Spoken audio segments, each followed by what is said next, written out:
నమస్తే అన్న. లాస్ట్ వీడియోలో చెప్పినా కదా, మళ్ళీ నడుచుకుంటూ వచ్చి ఆ టీ స్టాల్లో కూర్చొని వచ్చి ఆ డైరెక్టర్కి ఫోన్ చేస్తూనే ఉన్నా. అస్సలు ఫోన్ లిఫ్ట్ చేయలేదు. ఎన్ని టైమ్స్ చేశానంటే అస్సలు కాల్ లిఫ్ట్ చేయలేదు ఆయన.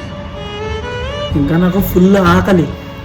నా దగ్గర ఉన్న 100 రూపీస్ నా పక్కన కూర్చొని చాయ్ తాగుతున్నారు, సమోసా తింటున్నారు. నాకు కూడా తినాలనిపిస్తుంది.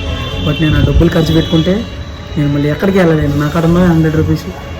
3ంటికి లిఫ్ట్ చేసింది అన్న ఫోను. నేను చేస్తూనే ఉండగా 3ంటికి లిఫ్ట్ చేసింది. బ్రతిమలాడుకున్నా, సార్ కనీసం నాకు ఛార్జీలకైనా డబ్బులు ఇచ్చాను సార్, నేను ఇంటికి వెళ్ళిపోతాను, నా దగ్గర లేవు అంటే, ఓకే సికింద్రాబాద్ రా అని చెప్పిండు. సికింద్రాబాద్ వెళ్ళిన తర్వాత మళ్ళీ ఫోన్ చేయడం మొదలుపెట్టినా, మళ్ళీ ఫోన్ లిఫ్ట్ చేయలేదు. కూర్చొని 7ంటికి ఏదో ట్రైన్ ఉంటే దొంగ ట్రైన్లో ఇంటికి వెళ్ళిపోయినా. నా ఫ్రెండ్స్ అందరు నన్ను, నీకు అవసరమా అసలు సినిమా ఇండస్ట్రీ, మూసుకొని ఇక్కడ ఏదైనా కంపెనీలో వర్క్ చేసుకోకుండా నీకు అవసరమా అని చెప్పి అందరూ కన్నాలు చేశారు.